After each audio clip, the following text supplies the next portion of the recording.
February 7th. It's 9:18 here, Phoenix, Arizona, and 11:18 or so out there in the East Coast. I know, that's what's up. But here we are getting a late night show on Street Apologetics Live. This is a show where we serve the underserved and look into the overlooked. It's not a call-in show or anything like that tonight. This is more digging deep into One West Hebrew Israelite history. You know, this Christian apologetics show here, Street Apologetics Live, and we like to dig deep into the history of the groups that we talk about so we can understand them better. And we're all about getting truth and knowledge and information out there. Nothing to hide. Just want to know what's up. And we appreciate all the people that have helped that happen. And one of those people, of course, tonight is Abu Kamer. He'll be joining me tonight as we talk about a new book we've uncovered. This is not the same one we already did. This is round 2. 30 years later, another book that partially has the first book in it. This is exclusive. If you care about this, want to know about this, Christian or Hebrew Israelite, because I know a lot of you guys watch, and I don't mind being of service. The point tonight is not to say, oh, look, everything's different. We'll point out differences, but this is not about polemics. I gotchas. We're just trying to understand the truth. So we dig deep now. Strap yourselves in. I'm excited. It's going to be a good one. We got a lot to show you guys. I'm telling you. Let's go.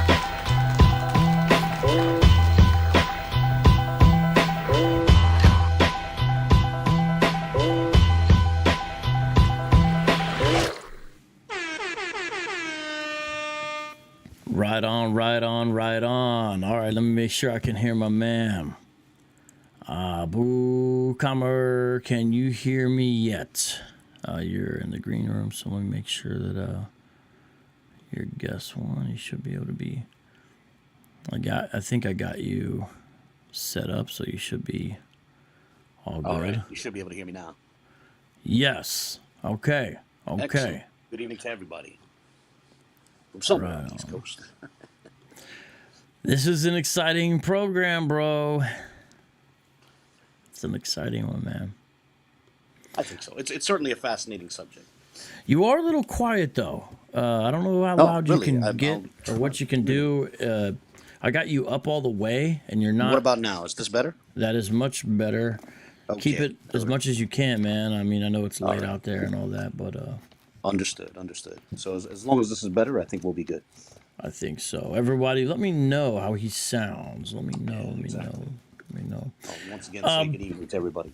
Start off this program, Abu, with Ecclesiastes chapter 12. Ecclesiastes chapter 12. And it speaks about the teacher, who I do believe, of course, is King Solomon. And he says something interesting here, starting in verse 9. Not only was the teacher wise, but he also imparted knowledge to the people. He pondered and searched out and set in order many proverbs. The teacher searched to find just the right words, and what he wrote was upright and true. The words of the wise are like goads, their collected sayings like firmly embedded nails, given by one shepherd. Be warned, my son, of anything in addition to them.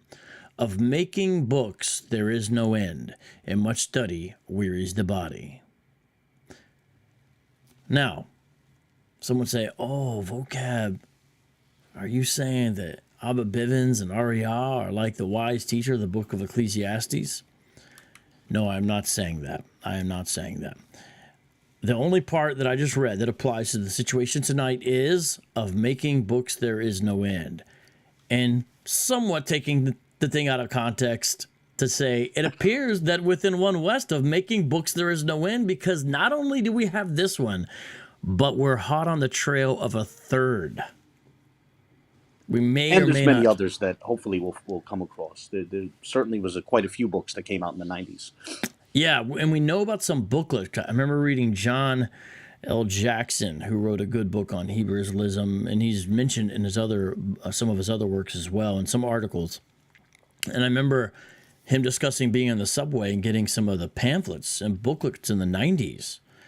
And the way he described it to an extent, and I realized I had never seen that before. And you wonder, how much of the stuff is around somewhere, because it needs to be archived.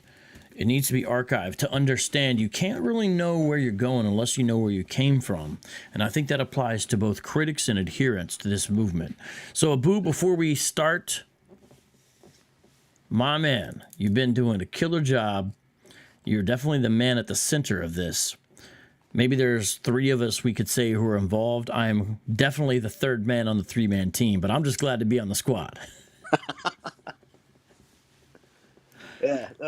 Well, I mean, this has been a slow process, but it is interesting to sort of dig into, One West history and slowly piece this puzzle together. And I feel like the previous book was a real gem in that regard.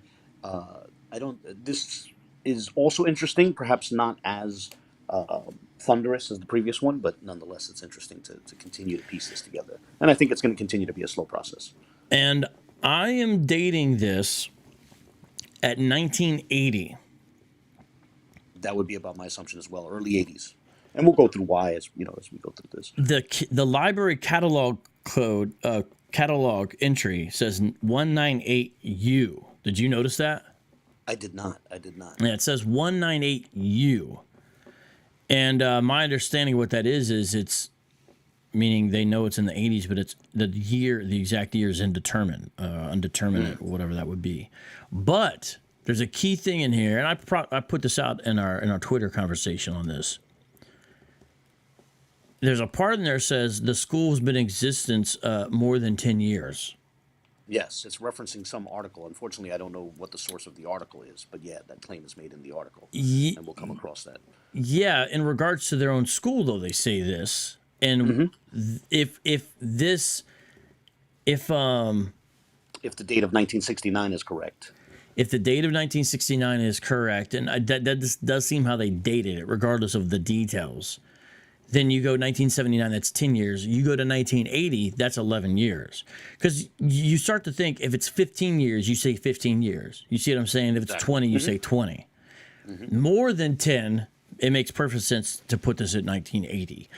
So, I mean, and also with the U, there could be some kind of error or typo. Maybe U could be a zero there. But anyways. I thought I saw a question mark. I could be wrong, but a question mark? That's the way I remembered it. It was like 198 question mark. I could be wrong about that. Okay. Or it's 1980 dash question mark. Something like that. Either way, apparently not known at this time. But let's get into this. And on the cover image to this program tonight, I kind of blurred it out a little bit. It's a little blurry. We have a more clear image we're about to show. And technically, the title's not right because I didn't want to put 3 names on there, and not as many people know. No offense to the gentleman, not as many people know who Yaiqab was. More people familiar with who Ahrayah is and Masha was, and also, it's this is not the greatest picture, but getting a picture with Ahrayah and Masha is doable. May not be high quality.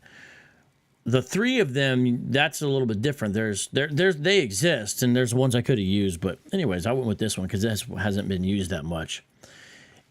So Ahrayah, Masha, and Yaiqab are credited with writing this, but as we're going to see, Abba Bibins had a hand in it. You'll see exactly what I mean. Are you ready for me? Do you want to do the comparisons, or do you want to start with the cover? Because I literally have everything up. I can go to anything. No, let's begin with the cover. And okay. Let's describe this. So it's up. Beautiful. Nice and clear. Nice. I know, right? Clear. And I can zoom in too. I can zoom in on this. Excellent. So there is the cover, and you see there's a piece of tape. So this is like another booklet that's being held together with a piece of tape there. So it's got some age on it. And we're going to start looking at the cover right here. And go ahead, bro. Go ahead. I'm sorry. No, I'm sorry. So just to set it up, last week we discussed the book by Bibins, which was written in 1950, titled Marks of a Lost Race. And so today we'll be discussing a book that was written, as you said, roughly 30 years later, by the time that the school was being called the Israeli School of Universal Practical Knowledge, as you see on the screen there. And this book was called change of world in the singular, and world singular. That's relevant to something we're going to bring up slightly later. But Yes. yeah, and so there was some recent discussion about this. Tahar was mentioning it. Al-Azhar had mentioned it, and so we have a copy. We were actually looking at it before Tahar, looking for it before Tahar mentioned it, and it was interesting to see him mention it. But yeah, we got our hands on it. We got it from a library in Michigan, and yeah, it's quite interesting. So. As you pointed out, as we'll see on the inside flap in a moment, this book was the authorship is attributed to Masha, Ahrayah, and Yaiqab. Although, interestingly enough, in the library catalog, I don't know if you saw that, they gave two of their government names. Instead, it was Moshe ben Karim, Peter Sherrod, and then it still said Ahrayah for Ahrayah, which was Yeah, isn't interesting. that fascinating? And I'm not sure where they got that from. I assume whoever donated this book to the library gave them that information, because I don't think I came across Moshe ben Karim anywhere in the book. Right, and it seems like perhaps they knew, two of the people, Yeah, but then not the other one, as far as the which real is names. quite interesting. But I since we're looking at the cover, This time, real quick though, go for ahead. this show, the decision I'm going with now is not to show the library card. I feel like we've given enough information, and I want to see what else can be determined or gleaned as people strike out on their own. But we've given a decent amount of information there. And I do see the names. And did you see also the description Yes, under the the top cover left corner. title? Is that what you're? Huh? But you're referring to the top left corner or something else? Well, Oh, there's you're a talking about in the library. Yeah. No. yeah, Tell me what you in the saw. catalog card it says the authors argue that the 12 tribes of Israel, as described in the Bible, are black. The members of the tribe are listed as, and then it lists them all. I thought that was That's fascinating. yeah. I'm looking now. That's interesting. Yeah, someone Yeah, put in the notes the synopsis of the book. that's interesting. I just thought that was really fascinating, Indeed. that somebody did that. But okay. Okay, so we're looking at the cover, change of world, and it was a confirmation when Tahar mentioned that, because we were hot on the trail and he mentioned that. So that was a confirmation we were on the right trail, basically. And Tahar said something that really stood out for me, because before we got our hands on the book, when we first just found out that it was at a certain at the relevant library, uh, the authorship the library card only attributes the authors, as we said, to Masha, Ahrayah, and Yaiqab. It does not mention Bibins. But Tahar said that Bibins was the author of this book. When you look in the book, as far as I could see, I don't see any mention of Bibins. The book is about 35 pages. But Tahar is nonetheless correct, even though neither the library nor the book itself explicitly mentions Bibins as an author. Tahar is correct. About half of this book comes from Bibins' book, Marks of a Lost Race. And we'll get into some comparisons. But before we do, can we, just because it's fun, that at the top left corner where it says, you must help this school, it's your only hope. I thought that was quite interesting. And there's at least one or two other allusions to that. Yeah, And it gave me Princess Leia, Obi-Wan Kenobi vibes there. You know what I'm talking about? well, it's also some of the gate to heaven. Yes. It's not our only hope. It's like this is your only hope. Help me, It's sort of the Obi-Wan reverse of Kenobi. Princess Leia. Yeah, this is so so everyone knows, the school in the past has been described by leadership at the time as the gate to heaven, and now here we see on the very front cover, you must help this school. It's your only hope. I mean, this is a salvation like message. That's why I understand we care about these folks. This is not a polemical show tonight. But if you're a Christian and believe Jesus Christ is the way, the truth, and life, when you see this, you realize that you have an alternative gospel at play. This P.O. Box, did you ever know much about this P.O. Box, the Israeli School of Yes, UPK? throughout the '90s, that PO box would come up on public access television. So Isn't that was a very common theme. What do you think of how it says the Israeli School of UPK? You have brought this out, and I think it's important for people to understand.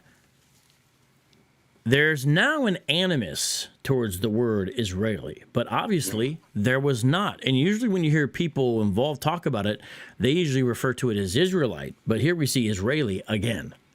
Yes. So under Bibins, it was the Israeli Tanakh school, and then when it adopted the phrase universal practical knowledge, it was called the Israeli, not Israelite, Israeli School of Universal Practical Knowledge, and later on it was the Israeli Church. And now there's sort of these legends that originally was called Israelite School of Universal Practical Knowledge, and the Israeli Church part was just created to sort of throw off the scent of the government. But no, in actuality, it was Israeli School, not Israelite School. And as you noted, it's a vestige of a time when a number of Israelite groups in New York were not hostile to the word Israeli. And if I can be frank, the word Israeli is a biblical Hebrew word. It doesn't come up a lot, but it does appear in the biblical Hebrew text. Meanwhile, the word Israelite, which is related, closely related, is using a Latin and Greek suffix. Now, I'm not hostile to Latin or Greek at all, but some of our Israelite friends are.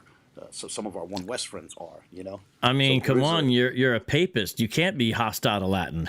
Not at all. Yeah, exactly. I'm glad you can take it in good fun. Absolutely, absolutely. That's why I love you, man. Check this out, though. Read, over, and, or semicolon, and, O-V-E-R, You see that? Read. Yep, I saw that. Over. Driving that point home. And over. About the mystery contained in the Bible. Well, the definite article's not there. I'm supplying it. Which hath been hid for many generations. I like how the KJV slides in there. And then right on the cover, they have something typed, but they also have some handwritten notes after the fact. Mm-hmm. And then... And that appears throughout the book. And nice artwork, and I'm not being facetious. I really do like the artwork on this. Don't you wonder who did this?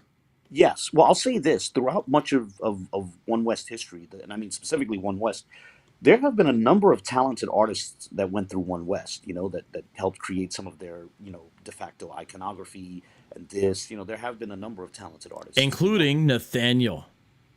Oh, yeah? Well, Nathaniel's like a graphic designer. Say it again? Nathaniel has like a graphic design ability, is my understanding. Ah, that's interesting. I didn't know that. That's I had been told he had like a background and a skill in that, and that's why he was always image conscious. Yeah, well, there's certainly a lot of talented people. Well, unless I got bad information, my understanding is there's actually images and drawings that he did himself. That was my understanding. Interesting. And a lot of people chalk that up to why IUIC has such a strong visual presence. He has an eye for that. Yeah, it certainly does. Also, on the jewelry front, this is barely related, but since you had interviewed Ahrayah, and shout out to Ahrayah, I like Ahrayah a lot. I'm a fan of Ahrayah. He apparently did a lot of the jewelry that a lot of people are really impressed with. And it's funny because even members of GMS who talk so harshly about Ahrayah will sort of get very nostalgic when they talk about pieces of jewelry he made for them, Right. Shout out to Ahrayah, and shout out to Sark's Divine for the super chat. Notice you have the gauntlets present on the gentleman's arms. See that? Mm-hmm. And ostensibly the spikes, right? Mm-hmm. And one guy's got a bandana, the guy with the back facing. And then another, as they call it. Yeah. The turban, yes, the turban. Another guy's got a hat that seems to be covering his entire head. I'm just saying. Mm-hmm. And another guy has a hat with an antenna that appears to be active. That's like the Spidey Sense drawing they would draw in the old Stan Lee comics. Did you notice that? The antenna is activating? I didn't think of that, but yeah, that's interesting. I thought it was just shining, but that's maybe it is just shining. You got me thinking differently now. Yeah, maybe it is just either way. Maybe it is just shining. But isn't it interesting because it's black and white? They wanted to portray the element of color, so they almost lose the face by shading it in. Mm-hmm. But the guy with the back turn, maybe he's of Ephraimite or something, because his neck, it's not shaded in. Indeed.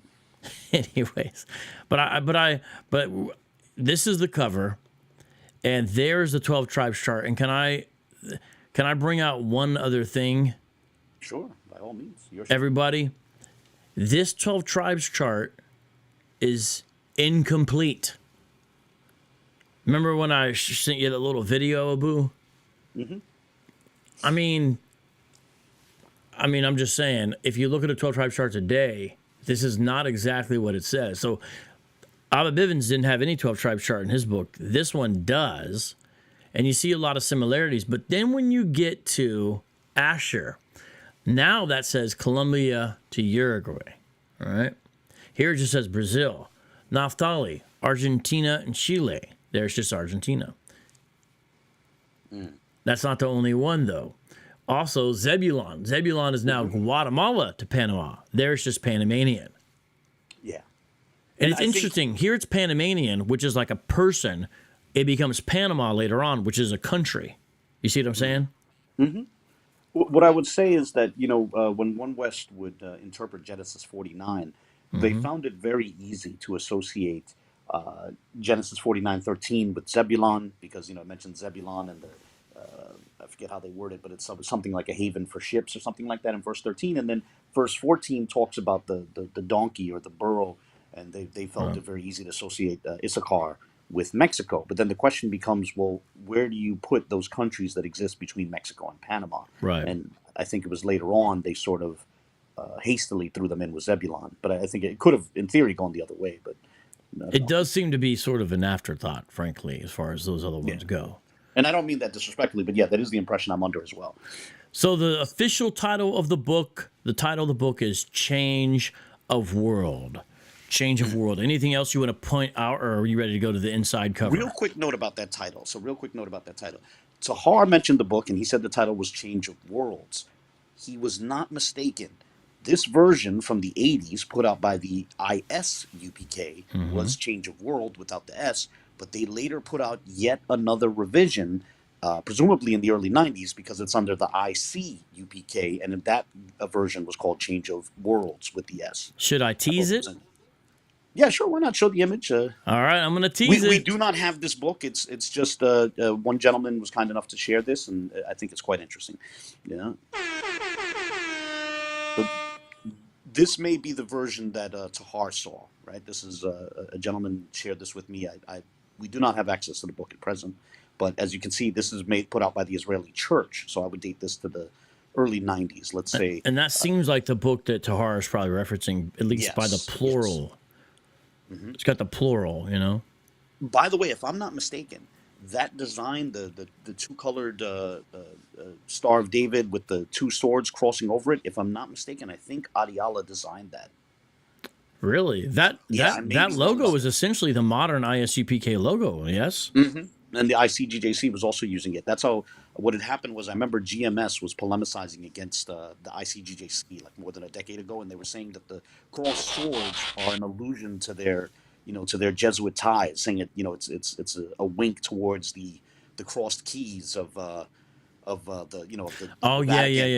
And so then the ICGJC pointed out that Tahar had the same symbol on his on one of his old garments, and then Ahrayah, I remember he stepped in and he said, I may be wrong, and I hope he forgives me if I'm misquoting him, but I think he said he was the one who designed it as he put it, the jeweler of Israel. Shout out, by the way, to Shannon M for the super chat. I mean, I said plural, but really it's written as ostensibly a possessive, but that could just be a typo. Yes, yeah, apostrophe S, which is. But notice the subtitle is essentially the same. About the mystery contained in the Bible, read Colossians 1:26. Yes, that text appears on both books, correct. One more time, let's go back to the cover to show everyone that's the case. Yeah, this is the one we're discussing. Yep, you see it there towards the middle of the page. Yep. And now inside cover, here we come. Introduction. Yes. Now here's what it says. Written by Masha, Ahrayah, Yaiqab. Can you say something real quick, Abu?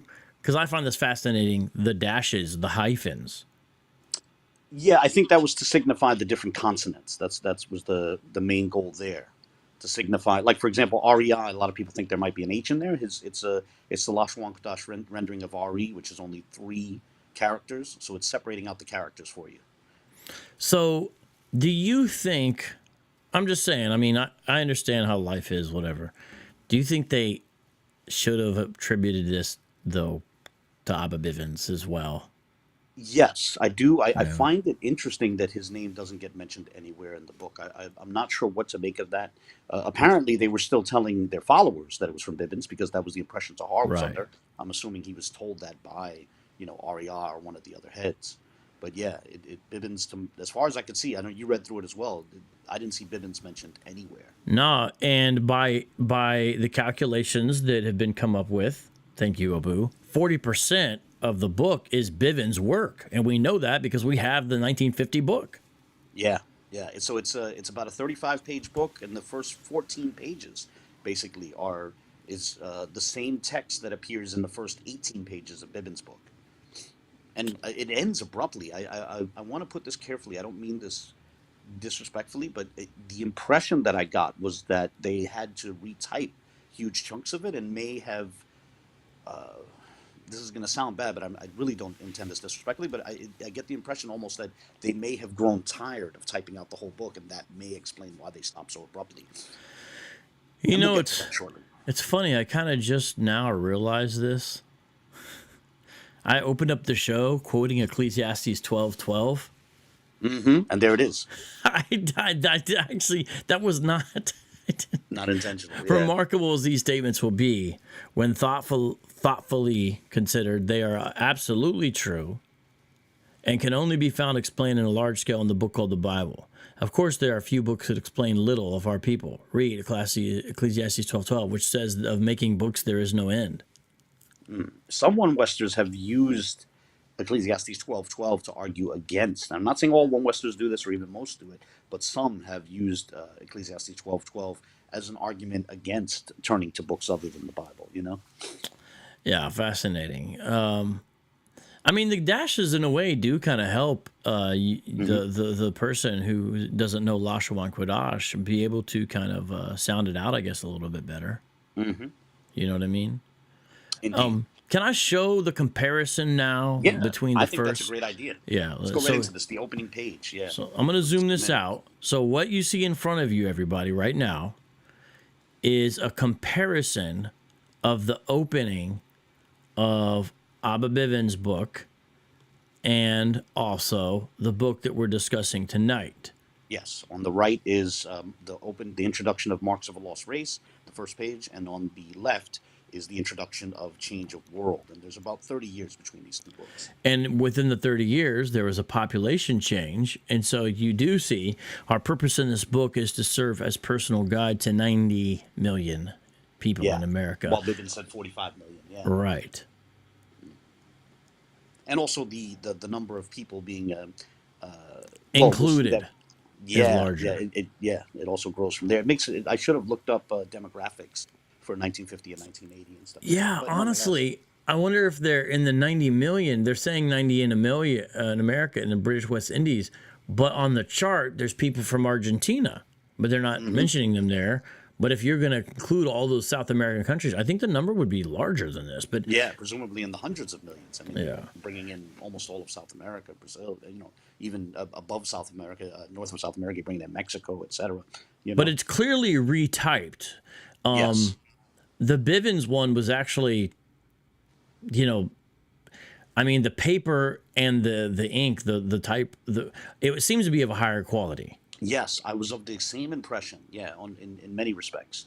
Yeah, that Bibins' book was of a higher quality. And notice a small change. They add Ecclesiastes 12:12. The scripture I just mentioned. Bibins doesn't include that. I actually don't fully understand why they have it in there, because it doesn't make sense of the making of books there is no end right before they say there's not that many books that talk about a lot about our people. Yeah, it is curious. But I mean, our research has not shown that there's a copyright on this or anything like that. But it just seems courteous, to say the least, to say, hey, Abba Bivens, he did 40% of this. I mean, by the time they put it out in 1980, Abba Bivens was dead. But still, yes, my goodness. Close to a decade, yeah. Yeah, he passed away sometime around 1972, I believe, yeah. November 72, something like that. I could be wrong. There's the inside cover. Now, the color is going to change because this appears to be printed right on the, literally on the inside. So the book sort of starts right away. Now, let's go to page 2, unless there's anything else there you want to see, Abu, to the bottom of page 2. Yes. The bottom of page 2 and continuing on to page 3 is, it provides us an example of the of some of the small changes that was made. So as I noted, it goes about 14 pages straight of text from Marks of a Lost Race, Mm-hmm. but there are these small changes like the 45 million changing to 90 million. But then Mm-hmm. there's also this one. You don't see it here, but it'll maybe if could you pull up the comparison of the two pages together? Yeah, where this Yeah, there we go. there Perfect. we go. Yes, this is perfect. So this is the same paragraph. The beige text at the top is from Marks of a Lost Race, Bibins book from 1950, and then at the bottom is A Change of World from roughly 1980, and everything's the same except for the ending. Mm-hmm. Bibins wrote that this is a way to constantly help and lead our people called, as and he puts in quotation marks, Negroes, and then but they add Negroes, Puerto Ricans, and Indians. So you see this evolution in perception of the Israelites. And just to be clear, though, sorry, go ahead. Yeah, I mean, in the Bivens book, we don't see any indication he's including these folks. However, according to what we've seen, Bivens in some way was the originator of the 12 tribes chart, but we don't know exactly how the 12 tribes chart looked in his day. So I guess what I'm saying is we don't know absolutely for sure, do we, Abu, if Bivens accepted these other peoples? We would have to go back to the audio file that exists. I think Right. in there, I'm working with very fuzzy memory. I think in there he may have mentioned Indians in the audio Yeah. file. Did we So know the I'm under the year? impression, my assumption, and this could be wrong. I admit this could be wrong, but I do think that his tribes chart probably was close to the tribes chart that came to be that we know now. Did we know the I could be wrong. year? Did we know the year on that audio? No, we don't. That audio is up on my channel, by the way. It's Abba Bivens in his own words, and I believe it's the clearest version that exists on the internet because I had a audio guy clean it up as best as he could. There are other versions, but I can say pretty confidently, and I'm not saying it's great. I'm not saying it's perfectly clear, but it's clearer than any other ones you'll hear, unless someone comes up with a first generation upload or something like that and is able to get it out. That's better. I actually have the transcript for that. I need to upload it to the video so you can actually read what we've transcribed. I have not done that Yeah, yet. I was wondering about that. Yeah. Yeah, I need to get on that. Okay, so now top of page 3. I'm gonna zoom in on it, Abu. Yes. Well, no, this is precisely what we were Yeah, discussing. That switch, yeah. where it's more. Excuse me, not a switch, but an expansion In addition, of yeah. who the Israelites are. And that's on page 6 of Marks of a Lost Race, and that was a comparison Correct. we just showed you. Yes. Precisely. Now, let us go to page 6 of this book. This is pretty significant. I thought And this was quite interesting. yes, I think. Oh man, I'm gonna have to. I think we were all curious to see like when Lashawan Quadash was gonna come into the picture, you know, and clearly the names are already Lashawan Quadash. Now Abu has already brought this out. You dropped a video. Was it this morning or yesterday when you dropped Yes, your video? this morning, early this morning. So everyone, I encourage you check out Abu's video. That was the first kind of rumblings that anyone let know about this. There it Besides is. You have it right there. I see it right there. besides some activity on Twitter, but that video was good, and you brought this out. So clearly, Lashawan Quadash is in effect some way because the names, but they don't call Christ, Jesus, Yahushua yet. What's up Right. with And that, they Abu? also removed all the references to Joshua.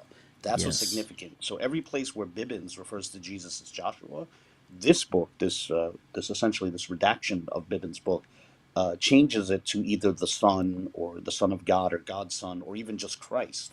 That happens, and so you see that here, where roughly in the middle of what you see on your Yeah. screen, it talks about restitution, which means the act of restoring back to life through they're missing the article there, through the Son, which the world called Christ. In Bibins' book, and perhaps we can put a comparison on the screen. He put through Joshua, which the world. Beautiful. Yes, you got it. And by the way, can I give a little theory that I only know because, man, I hate to say it, but I was alive in the 80s and now I'm getting older. Okay, here's my theory that I know because of that. Are you ready? They originally typed it as it was, as Joshua, but then whited it out and wrote over it. Yeah, well, that's clear. Yeah, exactly. It's not like they were using MS Word or something like that. Yeah, You and had to write so it out. Yeah. that means they are like, okay, through Joshua, they typed it as it was in the book. Mm. But then they're like, wait, no, that's not right, whatever. And then took some white out, whited out that part so it matches the paper. That's how, I don't know, if some people in the audience have probably never used whiteout. You literally put something that plasters over it and then wait until it dries and then write over top of it. And that's why it's a Yeah. little sketchy. And I don't think they could fit the definite article Well, I'll right. say this. Looking at the spacing, I'm not even sure they could fit Joshua. It seems to me that if they did No, have that Joshua there, comma. Look at that comma, but go ahead. but what I was going to say is if they had Joshua there, there probably wouldn't have been any spaces between it and the word before and after. Right. So, like I'm counting the characters above it, like in which, like the Right. HICH space, Yep. that would give you roughly Joshua, but it would touch both through and which. Well, So you yeah, even the know, commas written in. you know it wasn't Yahushai. It's not like they put Oh, Yahushai and definitely not. then Yeah, and that would took take that out even because more that'd be really characters. long. Yes, no, they so. But the interesting thing is, as you said, they clearly were using Lashon Kodash at this point, or as was it Nasi Barak said that originally Bibins was calling it Derech Habot, but Language of our they weren't fathers. exactly way of our fathers and way of the fathers or way of fathers. But for them to not put Yahushai in this book, I don't think it means that they weren't using Yahushai, but they may have been treating it as something for the inner core, something Hmm. that wasn't for public consumption. And if that's the case, it's interesting that later on it reached a point where they would put Yahushai out there into the public, and insist upon it. But this seems to They be to a use in a time when they weren't. way, even though it's sort of an insult, an explainer, whom the world ignorantly calls Jesus Christ. I think they do that partially so you know who they're talking about. Exactly. Yeah. Now let's go over here to page 14. Mm. And there's a major transition point here, ladies and gentlemen. Abu, do you care to tell the audience what is the big deal that happens on page 14? Why are we going to page 14? Something big happens. So this is where the sort of reproduction of the text from Bibins' book just stops abruptly, and from that point onwards, the text is simply going to be the text put in by the three heads. I'm not sure who wrote what, but clearly some of it seems to be coming from Yaiqab, and based on the authorship, I'm presuming some came from Masha and Ahrayah as well. And but this is the point where Bibins' book stops, and the ISUPK's editions come in. But what's also interesting for me is it just stops abruptly in the middle of his breakdown of Deuteronomy 28.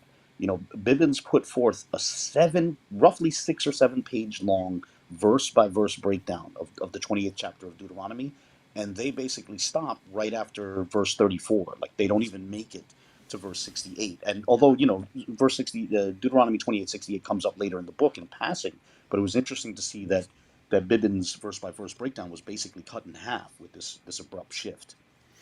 Where it begins with history. And there was some whiteout involved here as well. Hmm. I'd be curious to know exactly what happened there. But you can see, do you see, Abu, I'm going to blow it up. Beside the H, there was something there. Agreed. At this point, I would like to bring to you some of the viewpoints of the tribes of Ephraim and Manasseh. P.S. Our story begins from the time of King Solomon's death. As his son Rehoboam began to reign in his father's stead in Jerusalem, read 2 Chronicles. As this true story go on, we also find in 1 Kings 11, as Ahrayah the prophet told Jeroboam the Ephraimite that he would pull 9.5 tribes from Rehoboam's kingdom. Read 1 Kings. Also read, and they give all the references there. Also Zechariah, and a lot of the references there. I forget, did we have a comparison for that too? Did we? No, I don't think so. But this is another one of those comparisons. What you just showed a second ago. This is another one of those comparisons where they take out Joshua, and put God's son. Yeah. There's a second one of that, but that is where it cuts off at. Let's go to the next page. This is page 15 now of the book. And they have the notice there. I thought this was interesting. It is very interesting. I'm blowing this up for everyone to see. Our research proves that much information, hold on, that is vital to So many is only available to so few. Our goal is to correct this situation. Justice for all, not just us. What does that mean? It seems like they're quoting someone too. Yes, I think that was a slogan within at the time, but or prior, maybe as far back as the 60s. Look at the King James Version onlyism there. Most Bibles have been tampered with. Use King James Version Bible only. That made it to the back cover as well. I don't know if you caught that. Let me go to the back cover real quick. I did see that at the very end, yes. That insistence on it. I'm cheating a little bit, going to the back cover. Well, by the way, when I saw this, forget about the KJV thing for just a second. Did something pop off on your... No, something else. How it says future, did something pop in your head? No, tell me. Future world of Israel. Oh, yes, that did. Yes. See what I'm saying? Mm-hmm. I mean, that's immediately what I thought. Yeah, indeed. Well, what I've been thinking about change of world and future world, that did come to mind. I wondered if they were already into Second Esdras, into what's called the Apocrypha by them, and because there is that line that they love now, which is that Esau is the end of the world and Jacob is the world which begins after. That's a paraphrase. I'm not quoting it exactly. But yeah, here on the left-hand side, check out the scriptures. Use King James Bible. And I think it says only. Yeah, only. Notice also the perhaps, this is a nonprofit organization. We're not government funded. Are they trying to say they're not 501c3? Huh? Say it again?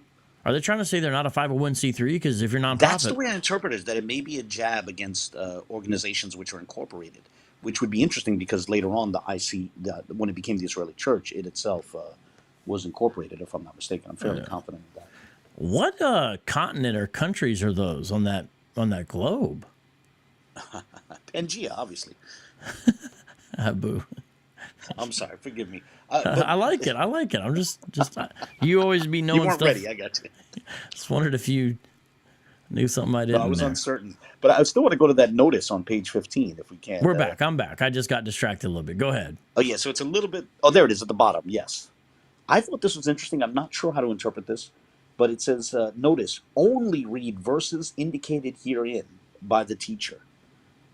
I thought that was curious. I wonder if that meant that, somewhat like Acts 8, how are you going to understand it unless somebody guides you? So don't read beyond the text that they've recommended. That is fascinating. And also, do you notice in the top left-hand corner what slipped through there?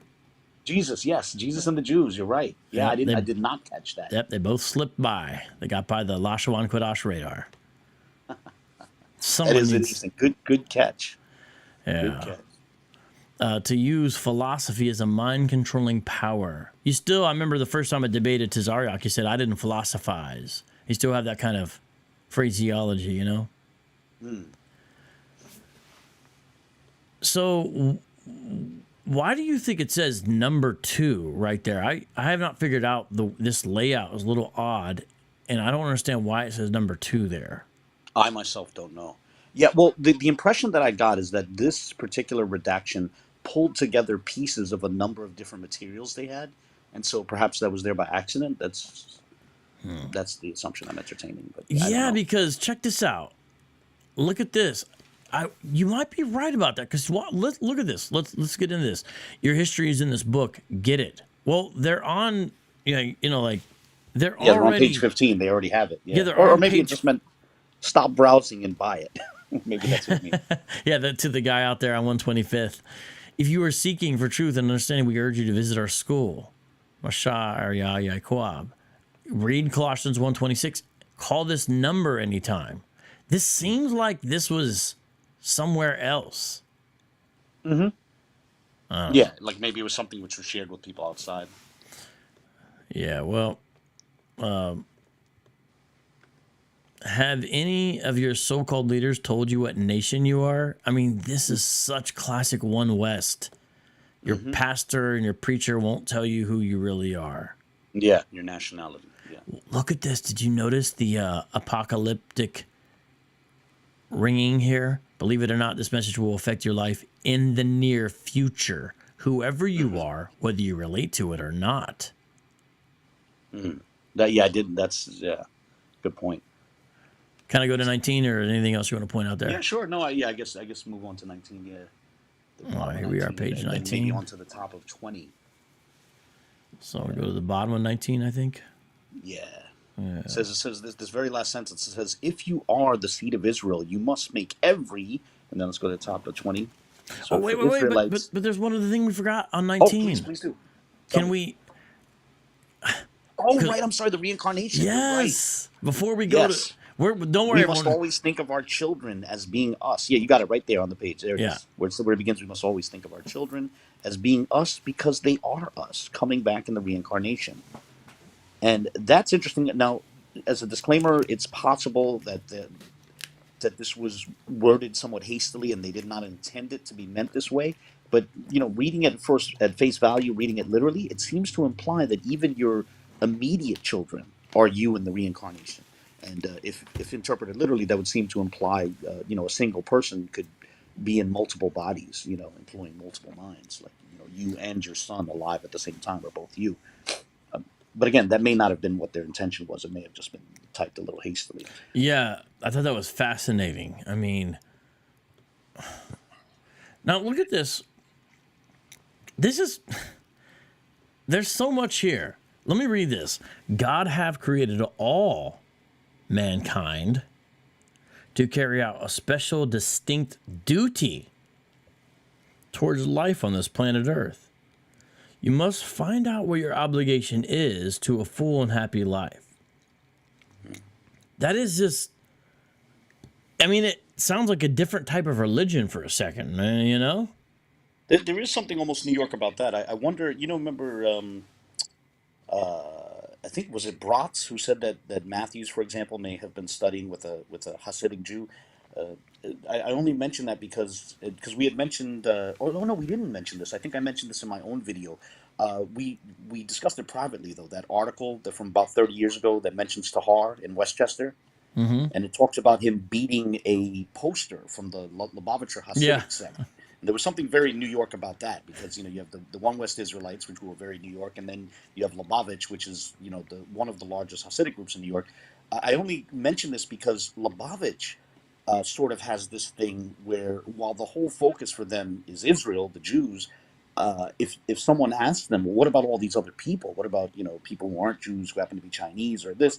The Lubavitcher answer is always, well, God has made them for a purpose as well. They need to find out their role and play their role, and do that, play their role. But as far as Israel's concerned, you're supposed to serve God through the commandments.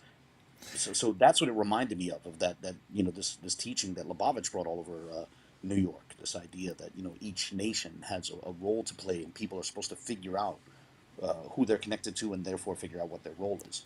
And That's how I interpret it. shout out to the super chat, my man Paul P from New Zealand. Shout out to you, my brother. Now check this out. We're not doing a polemical show, so I am not going to comment on the next part, but I am going to read it. It is not found in the support of occults who rip you off. We are not looking for any confutation, and I think they mean confrontation. We're not looking for any confrontation with any man to try and prove to him anything against his will. Truth need no defending. It stands for itself. All so-called black people do not have the same national origin. There's the whole you guys are Hamites thing. Mm-hmm. Africans are Hamites, or perhaps there's tares amongst us. Such as so-called black people do not have the same national origin, such as so-called Ethiopians being the original nation of Cush, Egypt being the nation of Mizraim. Our nation is Israel. Now, the reason why this is fascinating is if you study the commandment keepers, and Abba Bivins came out of the commandment keepers with Ahrayah, young Ahrayah, Mm-hmm. Yaiqab, older Mm-hmm. Yaiqab, and I believe Masha, right? I'm not sure about Masha, but Yeah. certainly Yaiqab and Ahrayah. Yeah. Came out of the commandment keepers. And the commandment keepers, if you study their history, originally, what did they do? They linked themselves to Ethiopia Mm-hmm. to try to get the Israel connection. And it's interesting, now years later, Abba Bivins is directly saying Ethiopians are not Israelites. They're Cushites. We're Israelites. You see that? Mm-hmm. Yeah. Oh, what a difference a generation makes. Hmm. Yeah. And I pointed this out. Am I wrong that this seems like a reference to Elijah Muhammad? As a great man once said, "No man, know thyself." Or do you think they're like referring to Greek Yeah. philosophers? While people would dispute this, there was a popular understanding that Socrates might have said, Know thyself." I'm not saying that he actually did say that, but that's been a popular understanding. So they may have meant something like that. But See, that's the thing though. So that's why I said Greek philosophers, I doubt they mean the Oracle of Delphi, but who knows? but see, do you picture a one Wester referring to someone involved in Greek philosophy or the Oracle of Delphi as a great man? Well, it's interesting. I don't know. It's interesting that here's an interesting thing. Even that phrase, universal practical knowledge, this is something that I've been trying to mull over, like why they chose that and how they intended it. Throughout the 19th century, you can see that phrase pop up in Thomistic philosophy and even, Aristotelian philosophy, English works on those subjects. Right. And so I wonder if there was somebody in One West or somebody somewhere who had a little bit of an interest in philosophy or some philosophical training. I I don't mean, know. but we just saw earlier where the book specifically seems to speak against philosophy, but Yes, of course, of course, of course. But this may be a vestige of something that came from somebody else. It's different people bring different yeah. pieces I say to the the table key to clearly. knowledge is to know thyself. Again, that's fascinating. I mean, the scripture speaks about knowing the triune God. I put all things behind to know him. And here it's know thyself. In the passage, they reference Luke 11:52. Woe to you, experts on the law, because you have taken away the key to knowledge. You yourselves have not entered, and you have hindered those who are entering. It seems like they're saying you don't know you're an Israelite. And that's the problem. And your teachers have got this pulled the wool over your eyes.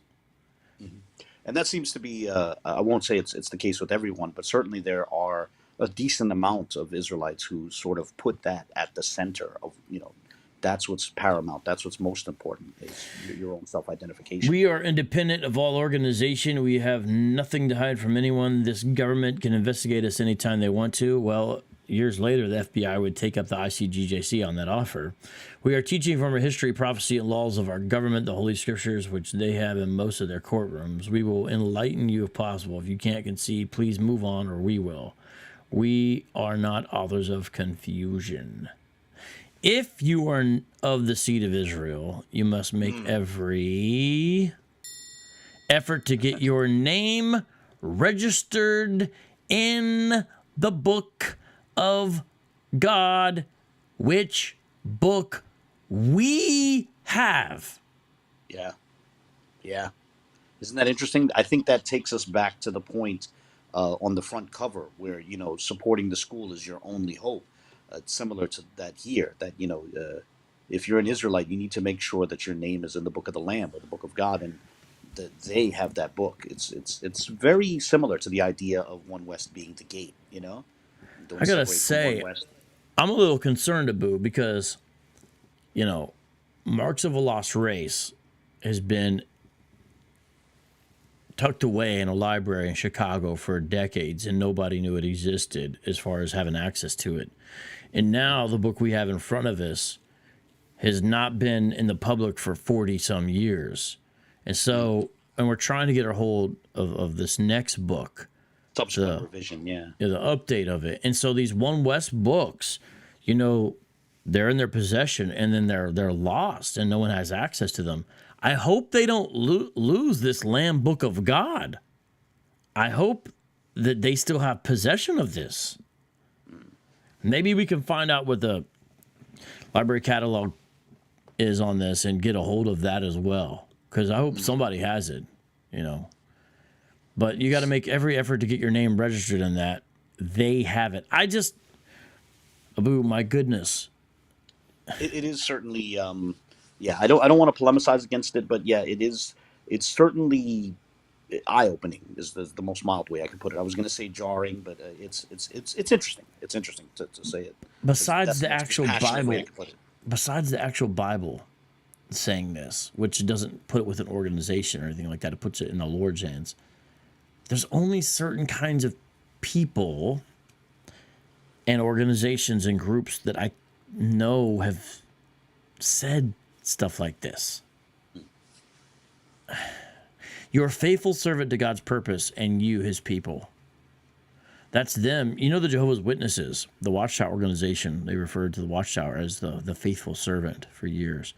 This is an article on the undertaking of the Israeli school to move in the only true way to liberate. Again, you shall know the truth, and if you're my disciples and abide in my truth, you'll be free. This is Jesus in John 8, what he says.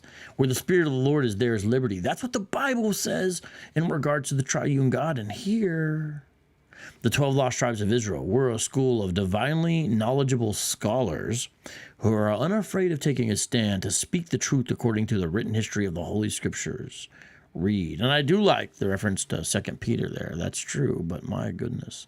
The Israeli School of Universal Practical Knowledge has been in existence for over 10 years. That's what puts this, I believe, around 1980, because if they came into existence in 69. The leaders of the school attempts to teach blacks what they believe is their true biblical nationality, Hebrew Israelites. So notice they do use the phrase Hebrew Israelites there. Mm-hmm. Yes, that is important to point out. Yeah, that because some people treat that as redundant or even a sign of agent work or something like that. Yeah, and they say it in proximity to the other word they don't like putting in it. But the belief of the teachers is that all nationalities are found with the Bible under ancient names. We attempt to teach our people the doctrine of ancient truth, especially the so-called Negroes, because they feel the word Negro is an appellation that's been placed on blacks by people not checking out their true identity, Hebrew Israelite. Kathar ben Yahawada, the publicity manager for the school, points out what Negro is only a Latin translation of the word Niger, which means black. He feels that the people of the so-called Negro race are not black, but different shades of brown. Do you know Kathar? No, I don't know who that is, and that's quite interesting. Yeah. And there again, by the way, everyone, you see clear example of Lashawan Quadash. Absolutely. But isn't it interesting the school had a publicity manager? Mm-hmm. Indeed. And it's And I interesting. wonder what became of that gentleman, yeah. Yeah, Abba Bibins is not quoted, even though 40% of his work is here. But yet Kathar is quoted. They gave him his credit. Well, they're apparently quoting an article. So this is the first of 3 different newspaper articles they quote, or maybe it's a magazine article. But they don't say the source of this article, which is unfortunate. I went looking for it. I have yet to find the relevant article. But. Yeah, it's weird because they're writing a book that's to everyone, but now they're shifting as if it's about them, but they're not really telling you, but it's from an article of some sort. Oh my goodness, wouldn't you love to get your hands on this article? Yeah, no, it's interesting. I'd love to see what the rest of it says. Yeah. Mr. Yahawada claims his organization has historical evidence and biblical facts to support their theory. There is said to be proof of the identity of blacks before being captured as slaves in Africa's gifts to America in the history of the... Oh, they're referencing 2 books. Captured slaves in Africa's gifts to America. That's a book. And the history of the American Negro. These are 2 books they're referencing as sources. Look at this. According to Mr. Yahawada, the history of the American Negro has a map which shows the location of a certain group of people in Africa. The map maker reported that these people were more intelligent than other groups. This location was on the northern coast of Africa, which was the spot from which the slaves were brought. Well, there's some errors in that thesis, but notice the ethnocentrism, and honestly, it's like bigotry and racism towards Africans here. Do you see this? I didn't catch it. Yeah, I'll say that for sure. Yeah. The Israelites who were in Africa were more intelligent than the Africans, is what that's saying. And Interesting. I'm trying not to do Sabu, but is it not ironic to you that the word intelligent is misspelled? This is an invitation to polemicize. Yes, I'm just saying. There's some irony that, I suppose, yeah. I'm just saying, man. Maybe I should let you finish this show. We'll see. We'll see if cooler heads can prevail. Oh my goodness, we're getting pretty close. I mean, we're more than 2/3 through, or we're about 2/3 through. Yeah. Oh, 2/3. You said a dirty word. All right. Oh yeah, that's right. Okay, page 22 now. What is the homeland here called, Abu? Palestine. I thought that was interesting. I think that's also a vestige of an earlier time. Something that survived from an earlier time. And it's Yeah, it's all right there. caps. Notice that? Yeah, yeah. It's interesting. Right. It says, when you come into the truth of the knowledge about yourself, you recognize you're not a Negro and that you do have a homeland because our people don't originally come from Africa. The original homeland of our people is Palestine in all caps. And What's yeah, I interesting wonder if about that's that is the school is still called Israeli, though. yeah. Well, I think here's my hypothesis, and take it with a grain of salt, treat it as having a sizable margin of error. But where my mind went was to the Moorish Zion Temple, right? Now, obviously, that's a different group, and it's an earlier group. But that group always interests me because they existed before the formation, the independence of the state of Israel, yet they had what's now called the Israeli flag in their window. At that time, it was the flag of the Zionist movement. And the Zionist movement, of course, would repeatedly refer to the land as Palestine and talk about having a homeland in Palestine. And so I wonder if that movement, if just as it affected one group in Harlem, and so much so that they would have the flag of that movement, so too, I wonder if their choice of language, also impacted other groups. Where you would talk about how a homeland in Palestine, our home is Palestine, etc. That's my guess that Right. this is something that goes back decades. So I know Maybe a this half is an century. article about themselves that they've altered and then put in here, but this is fascinating. Can I point out some stuff here, Abu? This is Sure, please do. The publicity manager says he's impressed with men like Father Divine. Yes, I caught that. Yeah, that's interesting. And did you notice the future plans here? They wanted Yeah. to open up a restaurant. Hmm. Didn't Adiala talk about that? Did Oh, I don't know. he talk? Did he talk about I thought he talked about that. I The remember. ICGJC apparently had some sort of restaurant called Jacob's Cafe. I don't know if that was within their structure or outside of it, unfortunately. But Look at this. They want to give free meals to the people at the restaurant, and it says they've already set up a food program to feed the poor. Now look at this. They feel herbs are the real food, and that God made herbs for the healing of the nation. that's That interesting. that That sounds makes me like think of African Hebrew Chicago. Israelites of Jerusalem type stuff. I've never heard them Yeah, speak yeah, this the way. group that came out of Chicago. Yeah, that's exactly where my mind. I wonder if they were flirting with that at the time. The school is open to the public free of charge on Wednesday, Friday, Saturday, and Sunday. Notice again, this group's dedication has been intense for a long time. They passed out over 100,000 sheets of literature in the city, over 50,000 just in Harlem. They've held lectures on 125th Street and 8th Avenue and on 44th Street and Broadway, inviting the public to come to the school. And I'm going to skip there, but check this out. The leaders of the school aren't satisfied with the amounts of people coming to the school. They feel for having been in existence for over 10 years, they should have more members. There is an average of 50 people in each class. So we know the 1980 number, according to this report. Look at this. Look at this, Abu. The reason for this lack of membership, according to Mr. Yahawada, is suppression of our releases by the white media. Yeah, I found that. I wonder what he meant by that because obviously that they're not stopping them from Right. handing out flyers, but I guess he meant that they have a significant presence in Harlem, yet the newscasters and radiocasters won't cover it. Maybe that's what he meant. Also, ostensibly, this interview is taking place by the white media. You know what? Presumably, yeah. This article. I mean, we can't say for certain, but yeah. You're the New Yorker, 8th Avenue. Do you know the location where they might have Uh, been? well, I mean, it's about 3 blocks, right? 3 or 4 blocks. Yeah, it's just 3 blocks, I think. 3 or 4 blocks west of where One West was. But I don't know what would be significant about that spot, except for the fact that it's a big thoroughfare. You know. 44th Street? Is that where years later Tahara was all the time? Well, he would be on 34th, but yeah, during the 90s, they would be on 44th. Yes, definitely. In just within the heart of Times Square, often right across the street from the Criterion Theater, which doesn't exist anymore. Fascinating. I'm getting bogged down. I better hurry up and go to page 24. No, no problem. This is great. So here we're going to see a reference to a 1979 New York Post article, which does help date this Yeah. to sometime in the early 80s. Anything else Yeah, you what want I to would say, speak? they quote 3 articles, and all 3 articles seem to be from the 70s. So that's why I would date this right around 1980. And there's, I don't know if you considered the article itself relevant, but just certainly the date was. Do you know who Judge Bruce Wright is?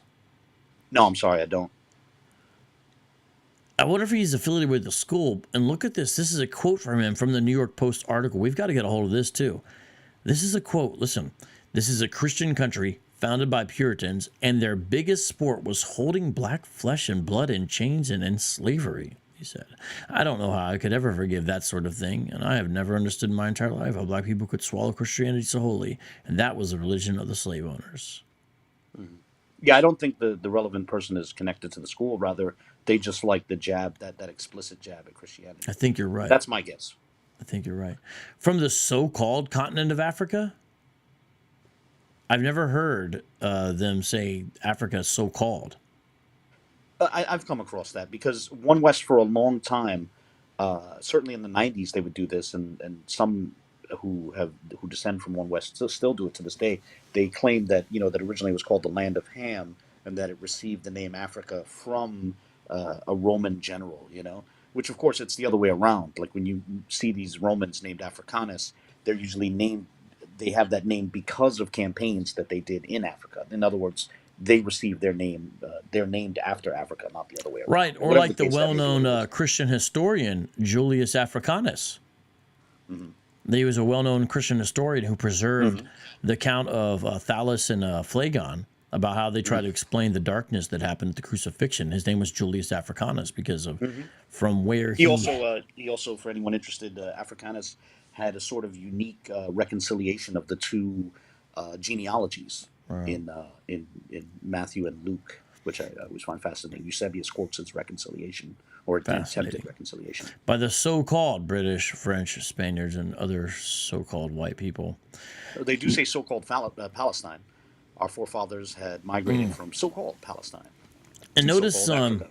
the basic historical element is unchanged. I mean, this is Oh, there you see the Land of Ham. It's right there on the page. yeah, no, Originally named the Land of Ham. yeah. Yeah, So and I've heard one Western say that in the '90s. notice though that this is essentially the same story. Left during 70 AD, journeyed all around, and then transatlantic slave trade. Kind of the essence of the deal. Page 29. Gotta love the bottom note there. Yes, I thought this was interesting. But let's start at the top here. You want to do it?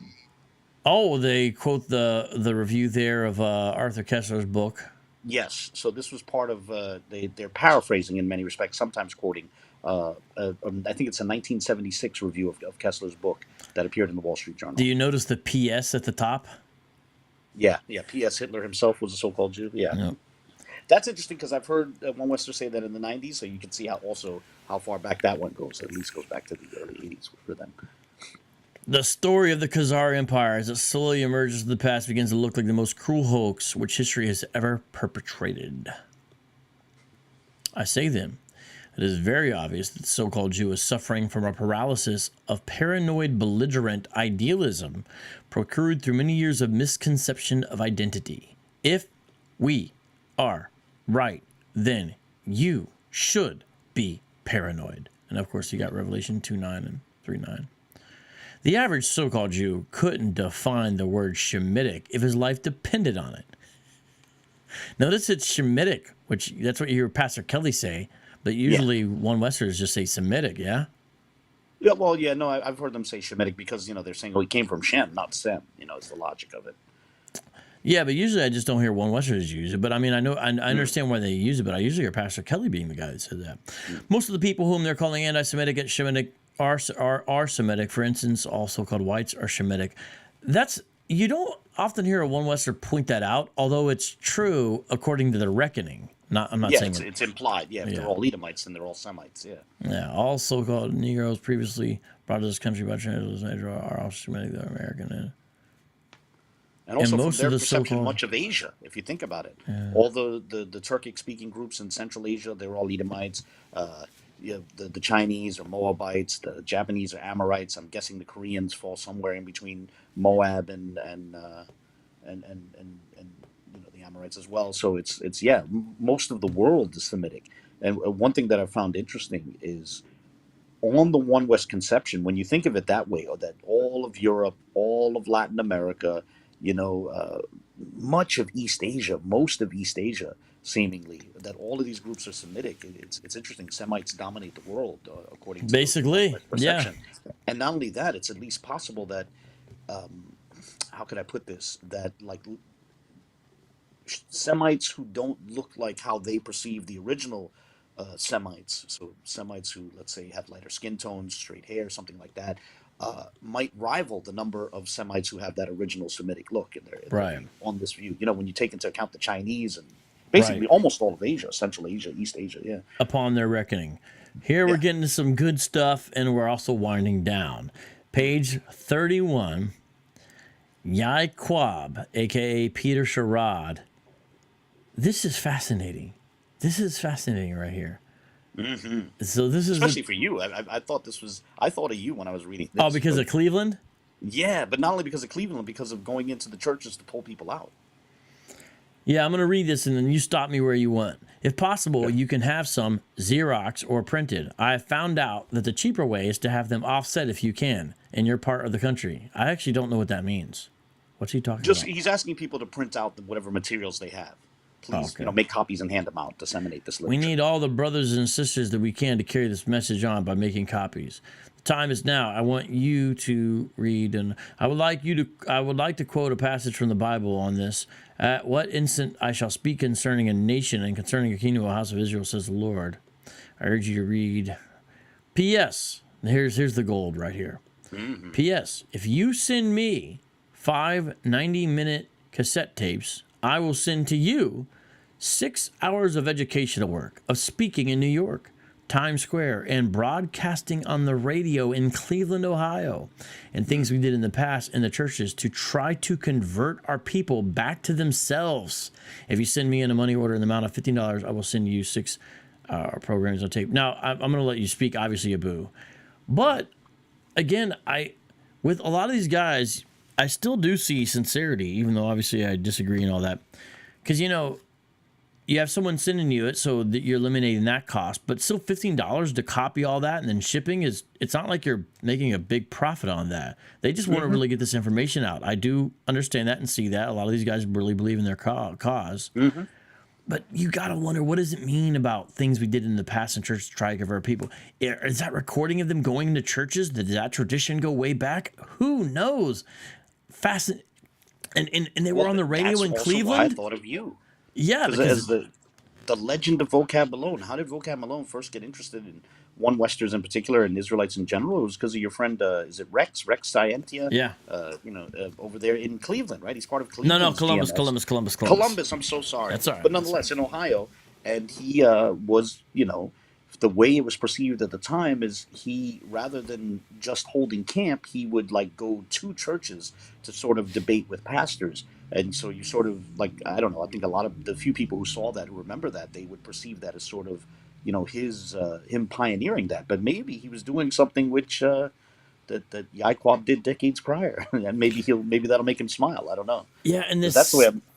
yeah, maybe. And this seems like they're giving people audio of them out at Times Square speaking. Which later turned into video, and later they would put it on public access. But I wonder But what yeah, they put on the radio. I don't know if they were actually like hosting or if it was just like these recorded messages or something they already did, yeah. Or what I would, maybe it was interviews. It's because, like, for example, they would even put some of their appearances on television, like on legitimate shows. Like Morton Downey and stuff, and Jerry Springer. Sometimes that would make its way onto public access. Fascinating. So, yeah. That Morton Downey appearance is still not online anywhere, is it? Right, Morton Downey and also Richard Bay, and those are two interesting shows. Yeah, both Hebrew of them get mentioned in Israelites, Dr. York's book. please upload the Morton Downey Jr. appearance. Wait, just the Morton Downey appearance. You got it, Morton Downey Jr. Yeah. Yeah, so I'm getting confused with RDJ. The Morton Downey appearance on YouTube, as well as the Richard Bay. Please, somebody somewhere. We've got the Jerry Springer one, and we've got the Montel one, we've got the old Jesse Lee Peterson one. Yes. But yeah. Anything else about this? Because this page is a fascinating page. No. That's it. But yeah, it is interesting. It certainly is interesting. Crap! I stole all your thunder. You know what? No, not at all. This is great. This is great. Go I'm gonna for it. be I'm gonna be quiet then on page No, it's not about 32. me. It's about the book. Page 32. Yes, I thought this was interesting. And again, Actually, the Israelis. if you want to read it, it says the Israeli School of Universal Practice. Well, actually, we'll start right there in the middle. It says that the school is 10 times more powerful than the late Martin Luther King and Elijah Muhammad's movements combined. You know, I thought that was interesting. Their shocking and electrifying lectures are known to most Christians and Jews in New York. It is. I mean, it's so bombastic, as one person Yeah, has bombastic said. was literally the adjective that came to mind for me as well. Yeah, 10 times. Well, hold on. You know what? Hold on. I need to do this. So. Is there an echo? 10 times more powerful than the late Martin Luther King and Elijah Muhammad's movements combined. They're shocking and electrifying. Lectures are known to most Christians and Jews in New York. Sorry to say, but our own people have become the major obstacle to their own prospective future. When will you wake up to reality? You are likened unto a parrot or broken record repeating itself since the early days of slavery. Thus, the key to what happened to us is found in the book of Deuteronomy 18:20-8, verses 15 to 68, which is fascinating because they don't include any of Abba Bibins' exegesis of the passage. Yeah, exactly. From verse 34 onwards, 35 onwards. Yeah, they stopped right after 34, as we mentioned earlier. That was interesting. You know. Let's see. So-called wake man is taking our written soul scripture out of our temples over 2,000 years ago. Turn it back. That's great. It's the next page that talks about the petition. They want to. Here's the petition. I'm gonna blow it up, man. It's all you. Blow it up. Let's see if you scroll up. Yeah. First off, it's also interesting that they mentioned 150 million false temples called churches. I wonder how many Americans there were in 1980. That's because it sounds like it's less than 2 people per church. But anyway, where it says the postscript, P.S. Our purpose is to take this petition before the United Nations, and then it says to back us, we are seeking over 100 million signatures. And we demand remuneration and compensation for occupation and usage of the land of Palestine for over 1,900 years. I thought that was interesting. It's audacious. It's certainly they set out a big goal there. Well, maybe Dante Fortune is following in their steps by his Change.org petition. But he's saying let's get it to 5,000 signatures. They were saying let's get it to 100 million, and that was before the internet. Well, you alter expectations as time goes on. Now, check this out. The United Nations, it's interesting that that's viewed as important then to recognize. And I don't know if you've seen these links you'll get every now and then by Hebrews Light who say, look, the United Nations recognized us, or this happened, when they have like some meeting there or something like that. Yeah, I've seen stuff like that. It'll be like a side, a sort of side event at a particular conference, and I think a lot of groups do that. They'll talk about, we gave a presentation at the United Nations, we spoke at, and it's usually like a side event during it looks. Are they demanding money from America and from Jews here? Yeah, apparently, and maybe the British, and who knows, maybe even the various Arab states. Basically every non-Israelite who occupied Palestine over the last 1,900 years. I mean, even Italians, such as yourself, was when the Romans are included in that, are they? Oh, right. Okay, I guess so. Yeah. Well, yeah, Cornelius and compensation. But look at this. Also for occupation of lands throughout the Americas. For 400 years, yeah. But see, they're not thinking the land is native soil to Israelites. But I guess the next line explains it. Our foreparents were forced into slavery and colonization without due process of law. So that's more along the lines of like traditional reparations, I think, that element right there. Yes, sir. We demand that back pay owing to our foreparents and the owing us, especially the tribe of Judah. Oh, so it seems like they would perhaps want a larger share. It wouldn't be divided up equally, perhaps. Who are the so-called Negroes? They are mostly in the United States. All the tribes were enslaved and forced to work for over 250 years, from 1620 to 1875, without pay. We demand back pay compensation for all tribes of Israel. You notice several letters cut off there. Yes, this might have been copied from something. Mm-hmm. Yeah. Because that doesn't seem. There's a lot of explanations of it. There's only the United States government and other. Oh yeah, and the other governments indicted in this indictment asked for the petition. I wonder if this exists somewhere. A petition. Indeed. To know the whole truth, you must attend our school. Our school, exactly. And it comes back to that. That's at least, I think that's the third time that they've made this point. The essentials of school. Last page. Last page is on the screen. Yep, and it shows, well, it gives the address, the P.O. box, and then the address of the physical school. It mentions specifically Yaiqab, Peter Sherrod. And I thought the very ending was where it says, postscript, we're asking our women to read Deuteronomy 22:5, not to wear that which pertaineth to a man, such as pants, because they cause our women to suffer bladder troubles, fungus, and masculinity. Yeah. So I had read the end page, and I don't know how I didn't see this. So I'm sorry. Fungus. Well, I thought the masculinity part was interesting, more so than the fungus. What's wrong? I'm suffering masculinity. We're asking our parentheses women read Deuteronomy 22:5, not to wear that which pertains to the man, such as pants. It's in. What is this like? Is this like a Mad Lib? A One West Mad Lib? No, I think the parentheses are meant like an echo, like sort of, like the way the triple echo is used. Because they cause our women to suffer bladder troubles, fungus.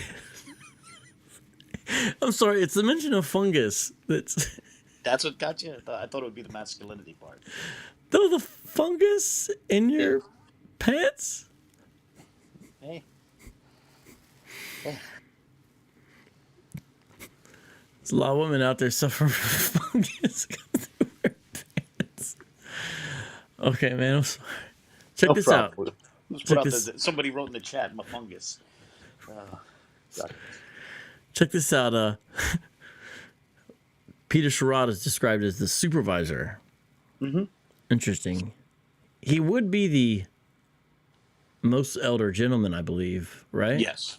Mm-hmm. And a number of people who knew him in the 90s and even the 80s talk about how, before he became ill towards the end of his life, how one thing you could count on is he was always there. There'd be all sorts of times where you could show up and various heads wouldn't be there, but he seemed to always be there. I've heard people say that, so maybe that's related to this. But as you said, he might have been the elder statesman as well. I don't know. Wish we knew more about Yaiqab. Yeah, certainly an interesting gentleman, and seems a lot more, some would say humble, a less, I don't know what's the adjective I'm looking for. Less bombastic, perhaps. Yeah, less aggressive, less hostile spirit on him. I don't know. No, Abu, the back of the book we've talked about before, and again, the book we've been going over today, Change of World. Last time we covered a book, I don't know if you know this in full, it's been turned into a store. Mm-hmm. I think this, what's interesting about this? Can I say something? Because some of the merchandise there, it's like $20. Yeah. My father in the 60s, in the late 60s, he was renting an apartment for $40 a month. I wonder what Bibins rent was in 1950. It might not have been $20. If my father had a place, nearly 2 decades later for $40 a month, it's interesting, and it's interesting because he talks about like his struggles. He only had this implication that he just had one partner who went back to his wife. It's interesting to imagine him going back and telling him, this book that you're struggling to get out there. 70 years in the future, it'll be on T-shirts, which are sold for $20, which might have sounded like a particularly large amount in 1950. Did you notice how it's not just marks of a lost race? It's been altered. Marks of a lost rasa.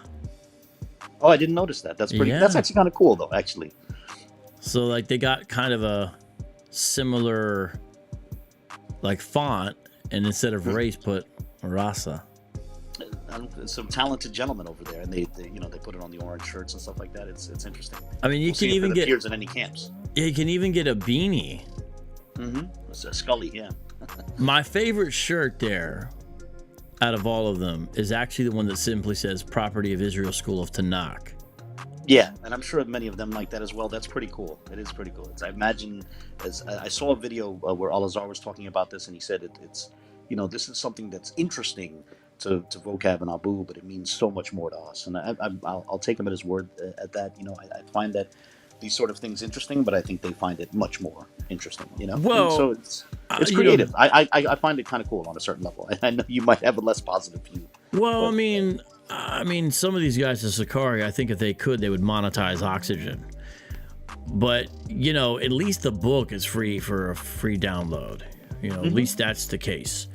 And that's But- pretty cool. You know, they're getting it out there. You know, getting so lots of people can get their hands on it and look it over, because it is an interesting work. It's a, you know, for anyone who's interested in the, you know, in the history of One West. Because I one thing I want to say about Al-Azhar is he does seem to have a very sincere and, you know, interest in the history and piecing it together, and he's diligent in that regard. And it stands out because, unfortunately, over the years, maybe even more than a decade, I've encountered a number of One Westers whose attitude about One West history is basically, who cares? Yeah. We're almost out of here, so who cares? And Right. so it is interesting to meet Al-Azhar. Not that I've met him in person, but to encounter him on the internet and see how sincere his interest in history is, that stands out. And so for him making the book available to everybody, it's kind of cool that, you know, if there are other people that, you know, maybe he doesn't know about, we don't know about, that are also interested in the history, they can now grab the book. You know, it's an interesting service. So points to him on that. I'd see it as in a positive light. Yeah, I mean, there's an element of I have intellectual curiosity, and things like this are fascinating and important. But you know, at the end of the day, guys, with every flaw and sin and all that, I'm a Christian. I'm a disciple of Christ. I'm a follower of Jesus, and my goal is to make him Lord and proclaim him as Lord. And so, I want to study this and interact with this as a Christian apologist the right way, which includes being truthful and honest and all that kind of stuff about what it is we're talking about, you know, doing it in good conscience, not making bad arguments that we know are bad or shameful or wrong or that kind of thing, or telling lies, you know, mistruths to try to kind of, you know, justify the means. Don't want to do that. No. But at the end of the day, there's an academic element, a scholastic element, yes. And just, you know, people bearing the image of God, understanding that and seeing that play out can be fascinating. But ultimately, it's about a greater understanding. And so, you know, I think it matters to see where these things came from, to get a sense of evolution and development, because with other groups like Jehovah's Witness, Mormonism, to a certain extent Islam, you can see this. And when it comes to Christianity, you know, as far as origins and different groups and stuff, that's been frequently done. People talk about development of this and development of that. But some of these other things people don't know about. And with One Westism, you mainly get a lot of oral history. And I'm glad. I think it's important. We're kind of, in a way, doing them a service, but it's more so we can know the truth and go forward better as Christians apologists. At least that's my goal and inspiration as to why this matters. And it's a highly niche area. You know, this is not, people aren't banging down the doors. This isn't like the kind of sensationalistic thesis, you know, Muhammad never existed or that kind of thing. This is a different kind of thing, and we understand that. We know that. But it matters, and it's important, and so that's where I come from. That's why I continue to do it, and I appreciate your very hard, diligent work, and the people or person, I'll just say that for now. You can say whatever else you wanted, who have also been doing hard work to make some of this happen, and will continue to do more. And look, One Westers, you know who I am, you know who Abu is, you know our different personalities, all of that. But at the end of the day, I believe more and more of you know that by God's grace, we're staying here, we're sticking around, and that this is done out of love, not hatred, and we will be honest and fair, even if we disagree. The reason why I say that is we can publicize in the sense of popularize stuff and materials you have that you think should be known and give it a fair shake. So if you have stuff like this in the archives that's going to disappear, talk to us. We can help, even if you don't like us.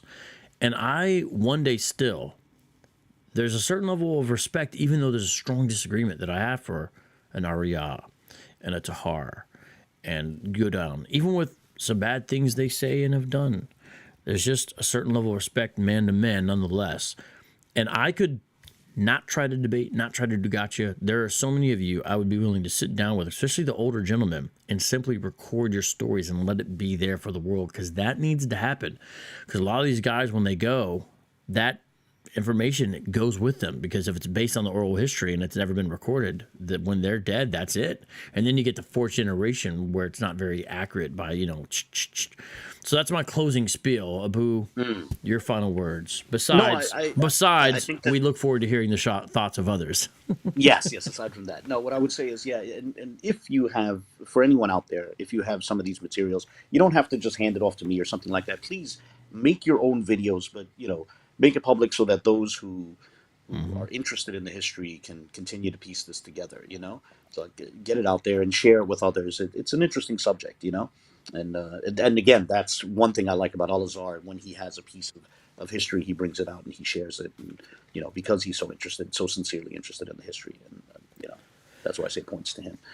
No but doubt. I hope, maybe he'll inspire others or, to do the same. No doubt. Judah 3 says Lahab would be a very interesting individual to speak with Vocab. I would love to speak with Lahab. I would just let him say what he needs to say, and I think it would be important. We had something set up one time, and my understanding is the gentleman canceled it for his own reasons. Maybe that could change in the future. We will see. But thank you, Abu. And I want to do something maybe on this Tahar New York Times article, the video you recently posted as well sometime, and I found a bunch of old footage of Tahar that's pretty fascinating. And also, I want this next book to come to light, and so that's something that I do hope happens. So we shall see. Indeed. All right, be blessed. Let's take it out of here. I probably won't be going live this week until maybe Sunday night. But in the meantime, y'all, much love, and come back next time, the show where we try to make apologetics fun again. Turn your radio up. Whoa. Radio time. Whoa. You're now listening to Street Apologists. Street Apologists. Street Apologists. Street Apologists. Street Apologists. Street Apologists. Street Apologists.